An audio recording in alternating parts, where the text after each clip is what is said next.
Why does a breakup with no fights, no shouting, no chaos sometimes hurt more than the ones that completely fall apart?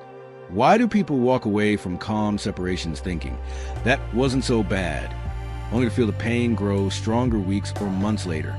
At first, a peaceful separation almost feels like relief. No arguments, no emotional explosions, no words you wish you could take back. It feels mature, clean, respectful. Friends even say things like, "At least it ended well." That's the best kind of breakup. You're lucky it wasn't messy. But then something strange happens. The sadness doesn't fade.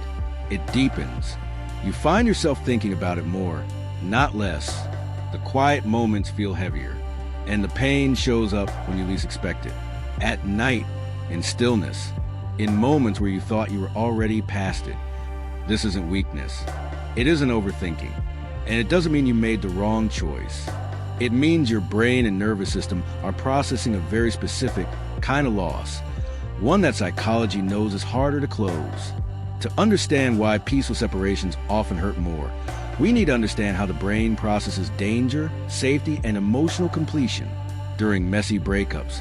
The nervous system is overwhelmed. Arguments, anger, betrayal, raised voices, all of these activate survival responses. Your body goes into fight or flight. In that state, the brain prioritizes protection, not reflection. You're not thinking deeply about meaning. You're reacting. Anger gives energy. Blame gives direction.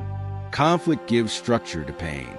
Even though messy breakups feel intense, they offer something psychologically important: emotional discharge. Crying, yelling, exploding, breaking contact dramatically. All of these release built-up emotional tension. They create a clear narrative. This ended because it hurt. This ended because it wasn't okay. This ended because someone crossed a line. That clarity, while painful, helps the brain categorize the experience. Peaceful separations don't give you that. When there's no fight, no villain, no dramatic moment, the brain struggles to label the loss. There's no emotional climax, no moment where everything spills out. Instead, emotions stay contained. Quiet, unexpressed emotion doesn't disappear. It waits. Psychology calls this delayed processing. In calm separations, the nervous system doesn't activate fully during the ending. There's no threat response. So the brain postpones feeling. It says, "I'll deal with this later." And later is when the pain grows.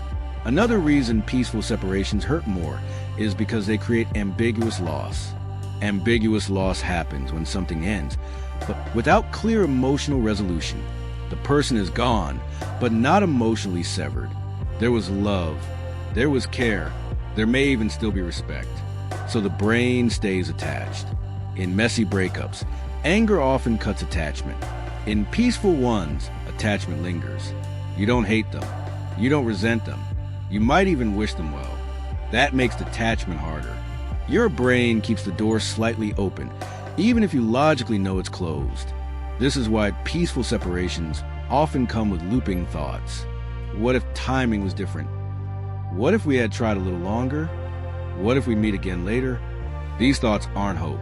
They're the mind trying to complete an unfinished emotional story. Another overlooked reason peaceful separations hurt more is the loss of emotional routine, not emotional chaos. Most people don't just bond to a person. They bond to structure, daily messages, share habits, knowing someone is emotionally there. Messy breakups shatter routine suddenly. Peaceful separations remove it quietly. At first, the absence doesn't feel loud. Life continues. You stay busy. You function. But eventually, the routines that once anchored your nervous system disappear. Mornings feel different. Evenings stretch longer. Moments feel emptier without an obvious cause. This delayed emptiness is deeply destabilizing. The brain is wired for predictability. When emotional structure disappears without chaos, the nervous system doesn't react immediately. It reacts later. That's why calm separations often lead to delayed loneliness. There's another layer most people don't talk about: guilt. In peaceful separations, there's often no clear justification for pain. You might think no one did anything wrong. We handled it maturely. So why am I hurting this much? This creates internal conflict. You start questioning yourself. Am I being dramatic? Shouldn't I be over this by now? Why does this still affect me? Messy breakups give permission to grieve. Peaceful ones often don't. And when grief feels unjustified, people suppress it. Suppressed grief doesn't heal. It compounds. There's also a biological reason peaceful separations hurt more later. During calm endings, cortisol level stress hormone don't spike as sharply. The nervous system doesn't enter full survival mode. That sounds good, but it delays emotional release.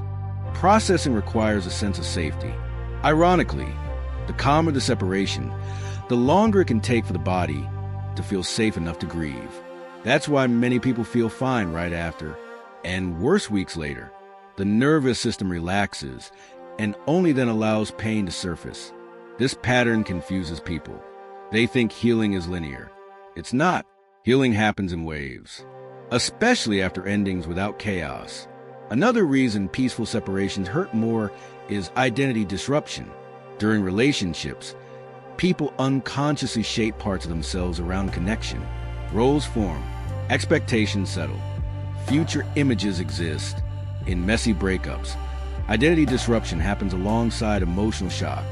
In peaceful separations, identity loss unfolds quietly.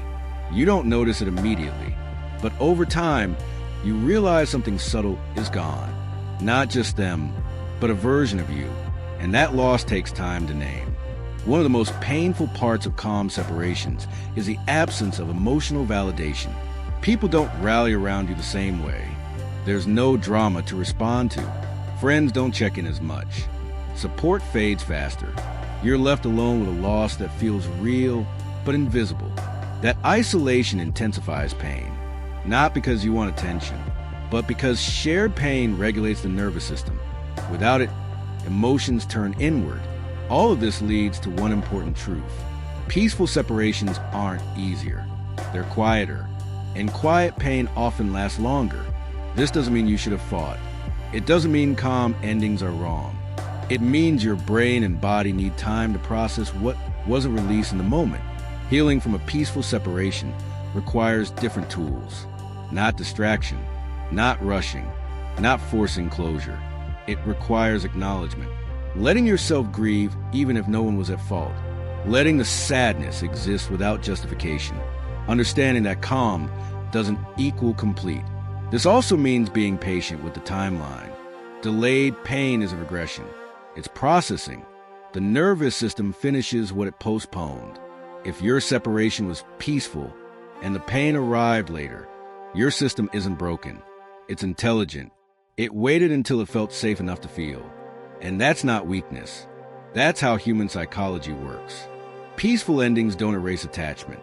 They simply delay its release.